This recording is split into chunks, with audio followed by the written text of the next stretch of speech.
Boa tarde, professor. Aqui é o grupo Elaine, Felipe e Vinícius. Aí a gente vai fazer o vídeo sobre a explicação do nosso trabalho, né? Nesse trabalho, você pediu para a gente implementar uma shell, né? Que é um interpretador de comandos. E assim, a gente vai estudar melhor a manipulação dos processos. E uma coisa que também é interessante que foi uma analogia com a situação da pandemia, né? Bem, na nossa shell, a gente pode colocar vários comandos. Se o usuário colocar só um comando, esse comando vai ser executado em foreground. E se tiver mais de um comando na linha, ele vai ser executado em background. Os comandos que estão em foreground, eles vão estar vacinados contra as duas cepas, que no caso é seguir user 1 e seguir user 2, e os comandos em background não vão estar vacinados.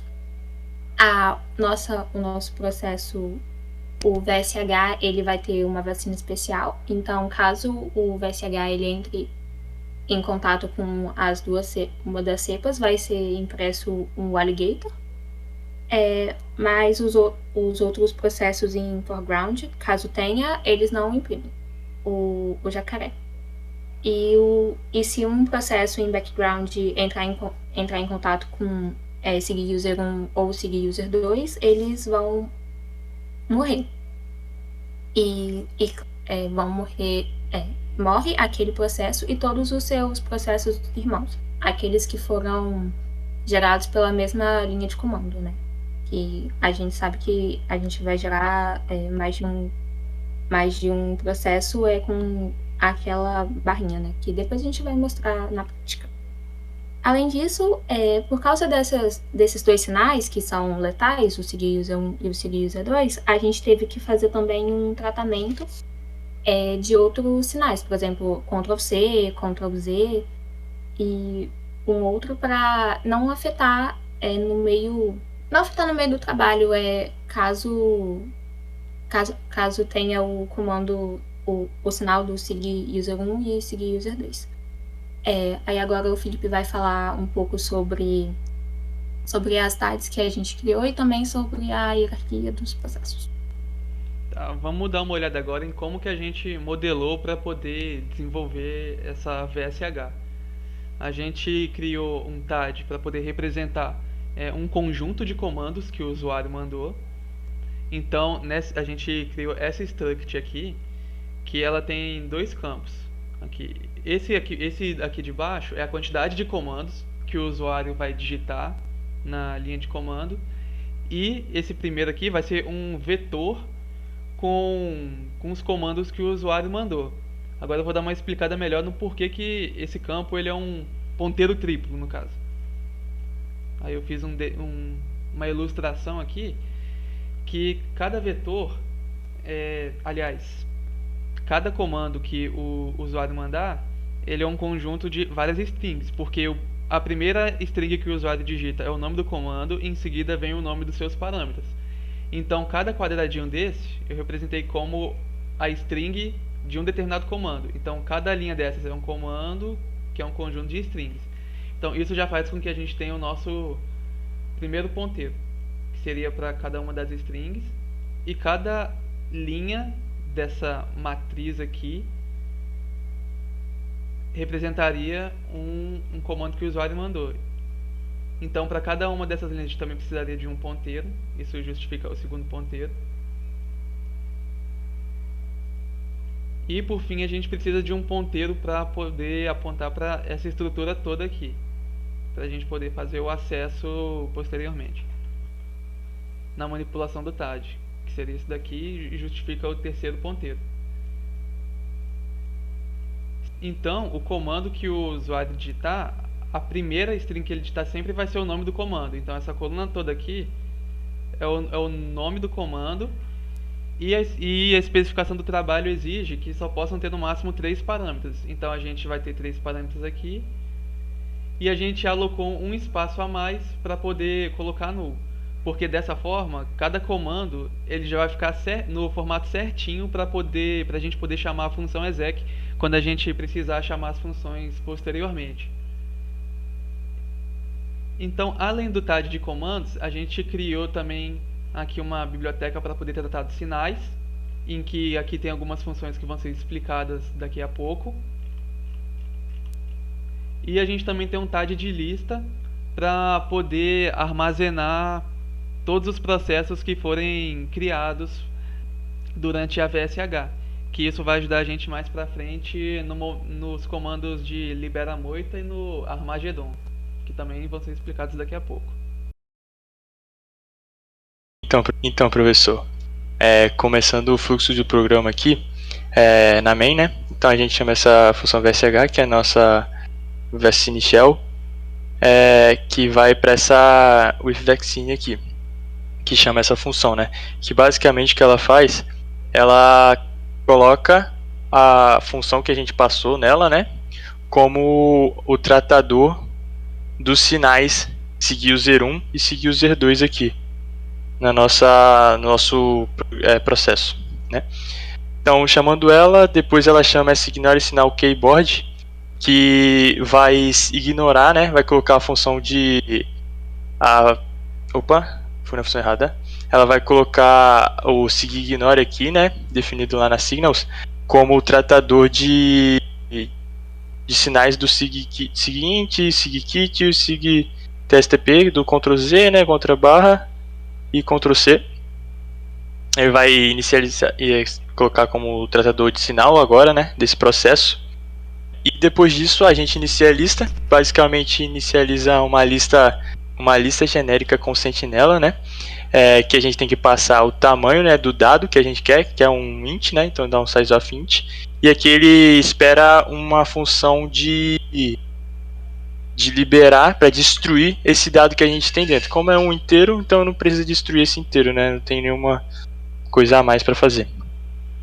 Então agora isso aqui foi tudo para a gente começar para tratar os sinais, né? E para inicializar a nossa shell.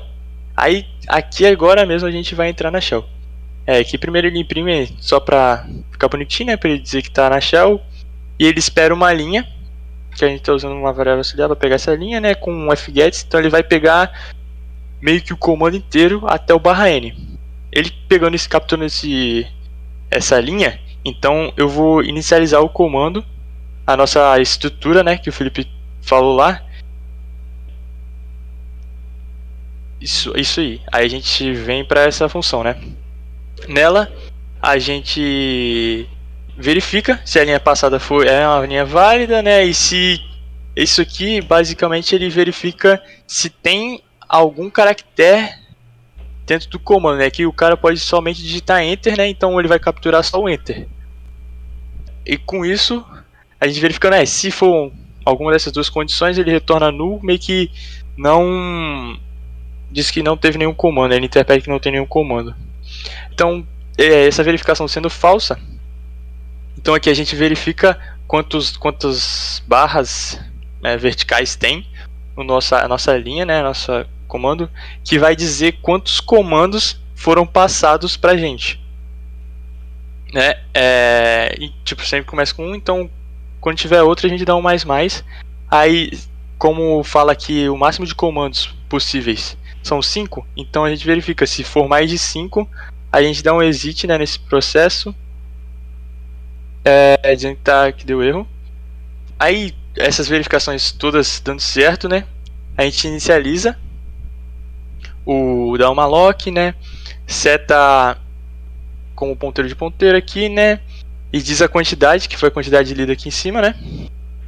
Com isso, a gente vai pegando para cada espaço aqui, ou para cada /n, a gente espera no strtoc, que aí para cada espaço ou /n a gente aloca uma nova string e vai fazendo a verificação, alocando direitinho do jeito que o execvp ele espera, né? Que vai ficar o primeiro com o nome do comando e os próximos 3 como argumento, finalizando com null.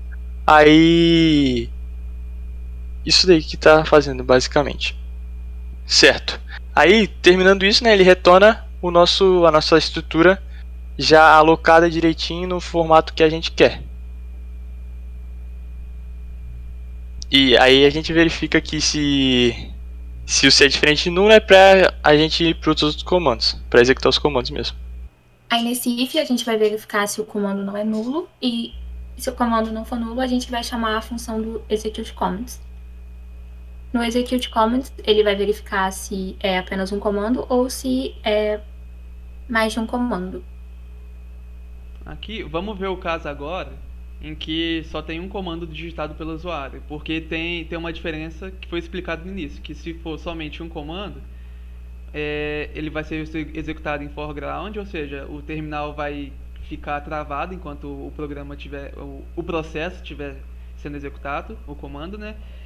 E caso contrário, se for mais de um comando, ele vai ser executado em background. Então a gente separou nesses dois casos e fizemos uma função para cada um. Então, no caso em que só um comando é enviado pelo usuário, inicialmente a gente verifica se são os comandos Armageddon ou Libera Moita, que a gente vai falar deles mais tarde, posteriormente. E se for só um comando e não for nenhum desses dois aqui, o Armageddon ou Libera Moita, a gente chama essa função que executa um único comando, que ela recebe como parâmetros a estrutura, comando inicializada, e a lista de processos da VSH que já foram executados ou estão em execução. Tá, então, vendo a implementação aqui da função, inicialmente a gente dá o fork para poder criar o processo que vai executar o comando mandado pelo usuário, e a gente verifica se está no processo pai ou no processo filho. Se a gente estiver no processo filho, que é dentro desse if aqui, a gente vai vacinar ele contra os sinais user1 e user2, mas só que a gente vai só ignorar eles aqui. Ele não vai imprimir o jacaré nesse caso, se o sinal for enviado para esse comando, para esse processo. O jacaré é somente para VSH. Então a gente vai e chama a função exec.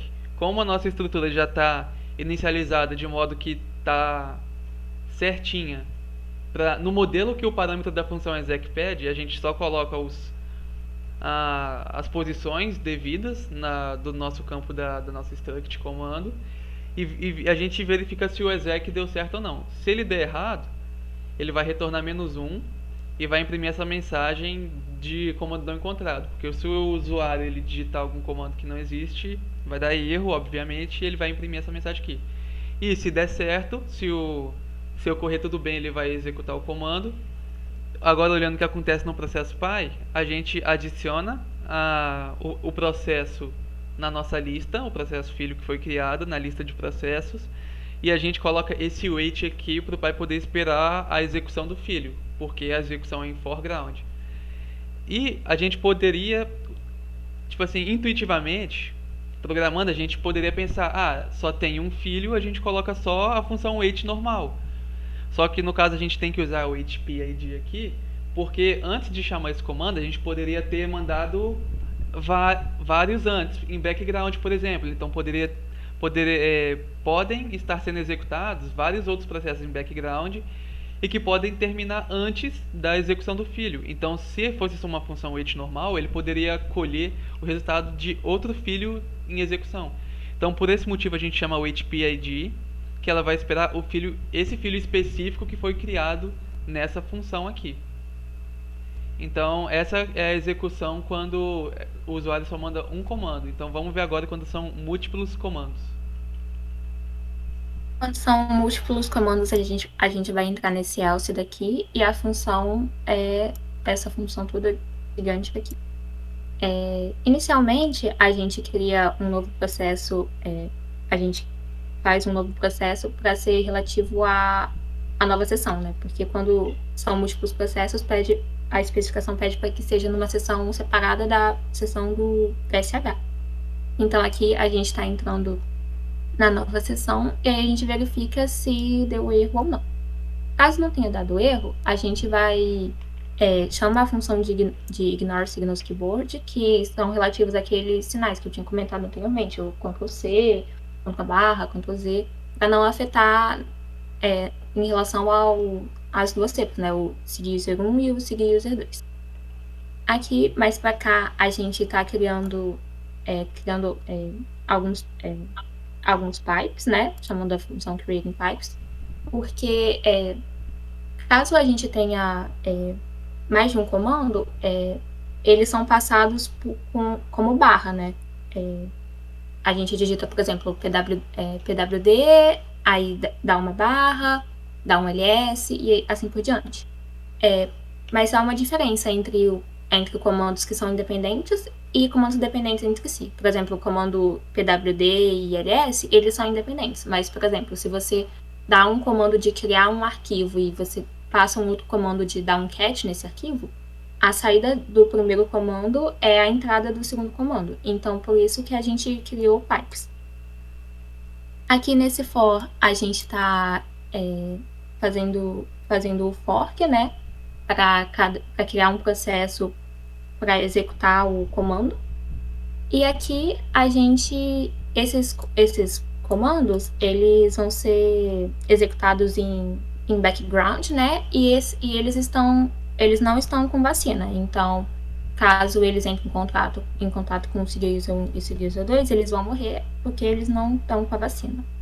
Aqui, nesses dois ifs, a gente está justamente passando o ponteiro do stdin para o nosso pipe de leitura e o stdout para o pipe de escrita, né? Por causa daquilo que eu tinha falado anteriormente, dos comandos serem dependentes entre si.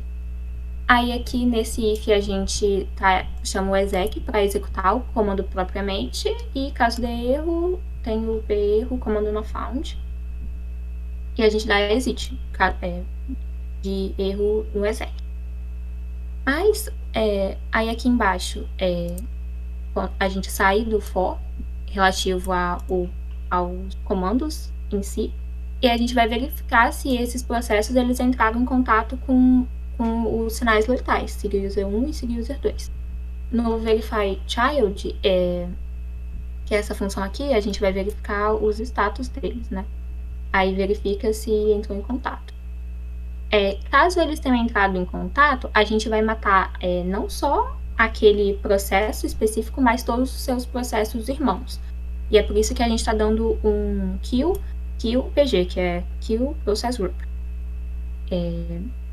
Voltando aqui em cima, aí a gente vai fechar os pipes.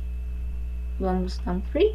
E aí a gente destrói os comandos, já que eles já foram todos executados e etc. E a gente dá o edit.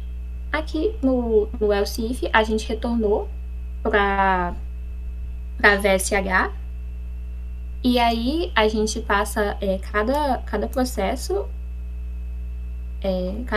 para a lista dos processos e faz um return. E caso não o PID que é desse if maior aqui não tenha sido 0, que é do child process da sessão, e nem esteja maior que 0, que é relativo à sessão do VSH, é porque deu erro no fork, então teve um erro ao criar o filho e dá um exit de erro no fork. E, bem, essa é a função dos múltiplos comandos. Quando a gente termina a função do execute múltiplos commands, a gente volta aqui para main, e aí a gente já pode destruir esses comandos. Então, a gente continuaria no nosso loop, while, aí imprimiria novamente o VSH e o usuário poderia colocar novos comandos. Caso o usuário digite o comando do Armageddon, por exemplo, o Armageddon ele vai encerrar o VSH. E no Armageddon a gente tem o parâmetro da lista de processos. E aí, no Armageddon, para cada processo, a gente vai fazer um remove da lista de processos e a gente vai verificar o status desse processo.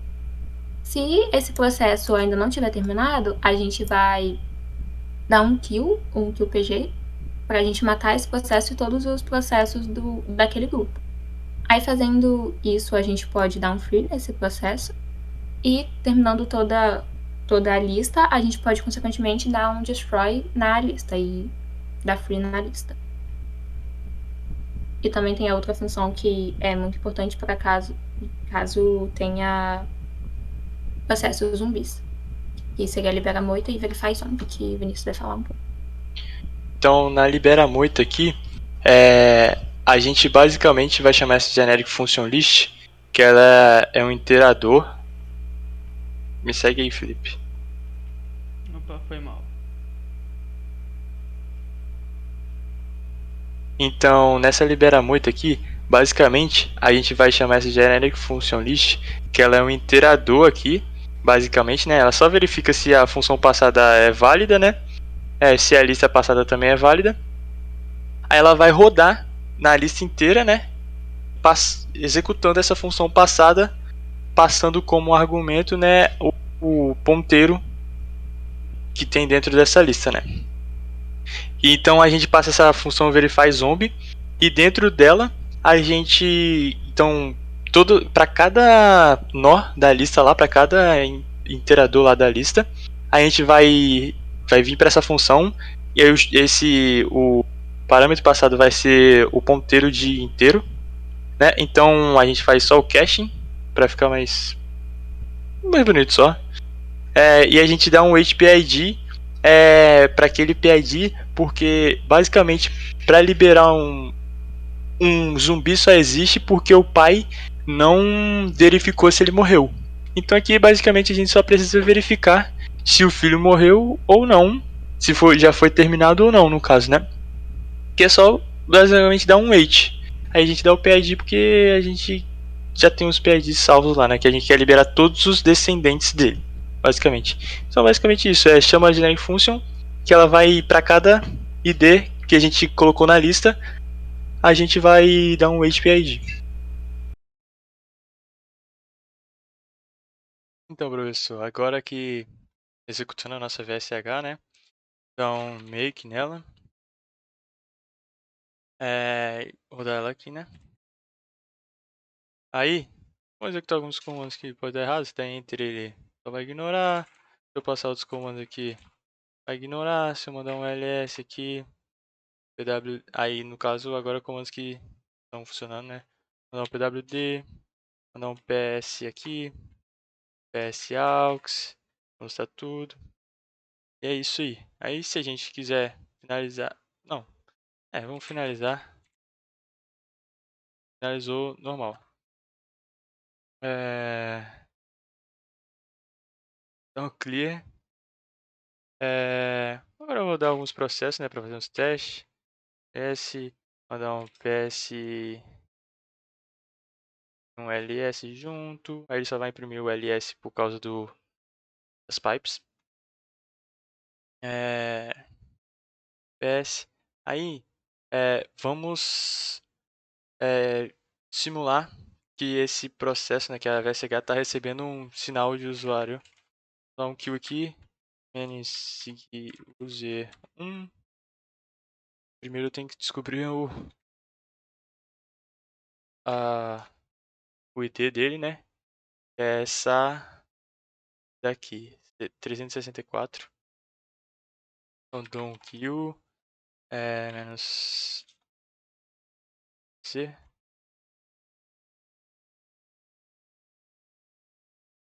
Seguir user 1, epa, errado também. User 1 para 364 aqui. Vai imprimir o jacaré. Se vamos lá o seguir user 2 também. Vai imprimir o jacaré. Se a gente mandar um seguinte, ele só vai ignorar.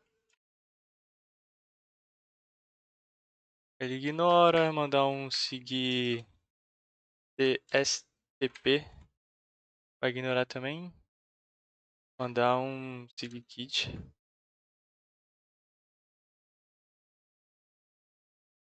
Opa. Kit press. Só vai ignorar também, né?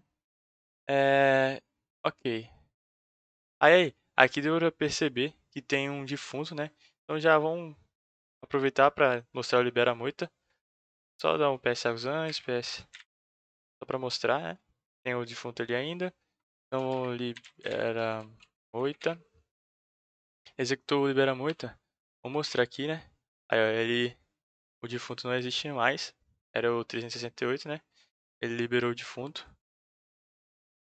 Aí, professor, para testes, a gente fez esse programa aqui só para a gente fazer verificação, fazer testes, né? Ela basicamente ela só imprime o PID dela e dá um sleep e imprime quando ela acabar, basicamente. Então, aqui, vamos aproveitar e já usar a prova VSH para dar GCC nela, GCC, main teste.c, menos O e colocar o nome dela de main. Ela já executa. E vamos executar ela em foreground. Então a gente dá um ponto barra main aqui. Ela está rodando em foreground. Vou mandar o sinal de usuário para ela, então. User 1, a ID dela é 382. Ela só ignora o user 1, user 2, opa, user 2. Se a gente mandar o SIGKit aqui para ela também, ela ignora. Mandar um SIGCONT aqui, que é um Ctrl, não, SIG TSTP. A gente mandar o Ctrl Z para ele, ele ignora também. Se a gente mandar um Ctrl C, que é o seguinte, ele só ignora também, né? É isso, ele vai ficar rodando ali até acabar, né? Então vamos dar um kill nele, rapidinho. Viu? SAUX. Ele foi acabado, não virou de fundo, porque o pai foi acabado e não virou de fundo, por causa que o pai estava esperando ele, né? Mas agora vamos rodar background disso. Vou passar só um auxiliar aqui e rodar esse programa. Aí ele imprimiu porque é a saída padrão, ele era o último processo, então a saída padrão ele imprime. E como ele está em background, ele não está vacinado contra o user 1 e user 2.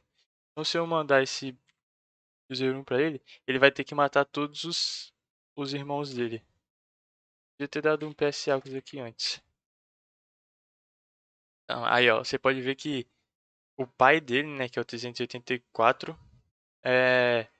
virou defunto, porque a VSH, como ele roda em background, esses processos múltiplos, então o pai não espera e quando ele acaba ele vira defunto.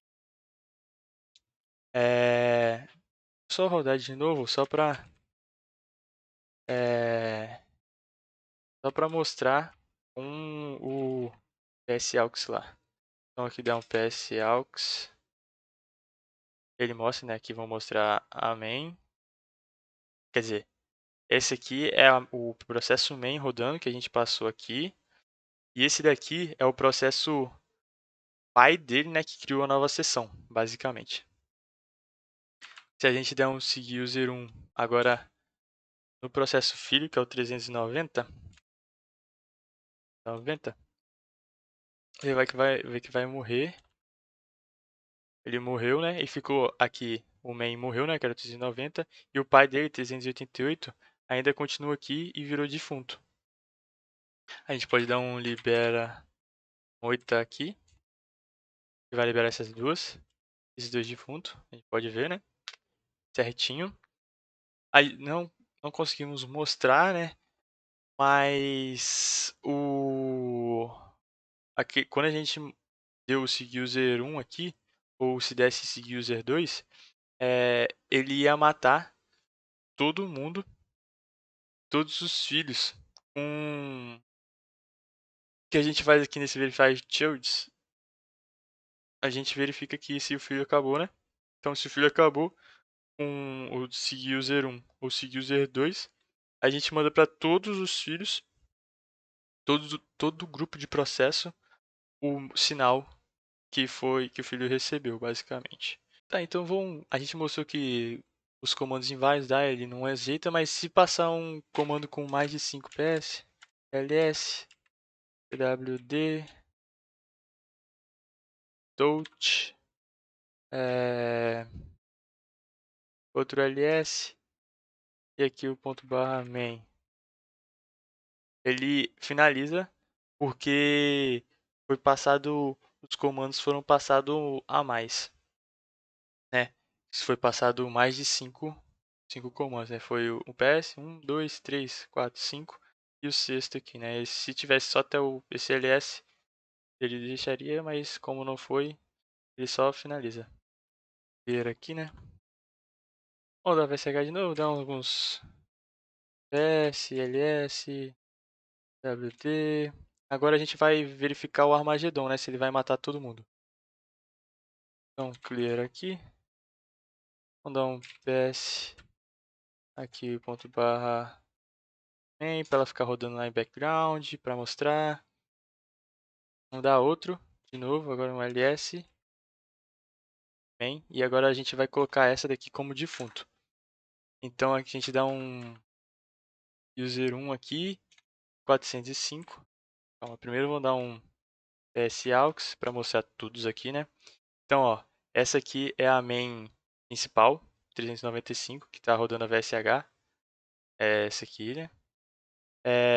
Essa de baixo é o primeiro processo PS main aqui que eu executei e está executando a main ainda.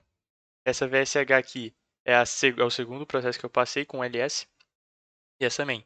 Vamos dar um seguir user 1 aqui nesse segundo processo, que a main está com 405. Aí vamos dar outro psaux. Aí a gente vê, né, que o pai dela, que é essa 403 aqui, virou defunto, né, que o pai não está esperando.